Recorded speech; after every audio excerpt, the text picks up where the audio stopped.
साम्राज्य, सामान्यांचा असामान्य आवाज। गुढीपाडवा 19 मार्च व रमजान ईद हा सण 21 मार्च रोजी साजरा होत आहे।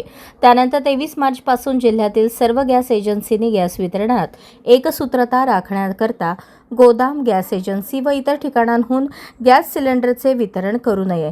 जिल्ह्यात सर्वत्र घरगुती वापराच्या गॅस सिलेंडरचा पुरवठा ऑनलाईन बुकिंग झाल्यानंतर OTPद्वारे 96 तासात घरपोच करावा असे निर्देश जिल्हाधिकारी कुमार आशीर्वाद यांनी दिले।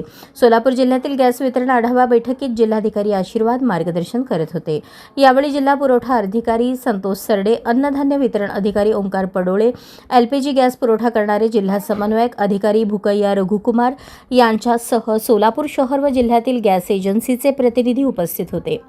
जिल्हाधिकारी आशीर्वाद पुढे म्हणाले की घरगुती वापराच्या गॅस सिलेंडरबाबत 23 मार्च पासून जिल्ह्यातील एकाही गॅस एजन्सीकडून रांगेत उभा राहून ग्राहकांना गॅस सिलेंडर देऊ नये। ऑनलाईन बुकिंग केल्यावर OTPद्वारे 96 तासात एजन्सीने ग्राहकांना घरपोच गॅस सिलेंडर उपलब्ध करून द्यावेत। आपल्या गॅस एजन्सी आणि गोदामासमोर ऑनलाईन बुकिंग, घरपोच सेवेद्वारे गॅस मिळेल, एजन्सीमध्ये गॅस मिळणार नसल्याबाबतचे बोर्ड दर्शनी भागात लावावेत। जिल्ह्यात LPGचा पुरवठा मागणीप्रमाणे होत आहे, तरी संबंधित कंपन्यांनी त्याबाबतचा दैनंदिन अहवाल प्रशासनाला सादर करावा।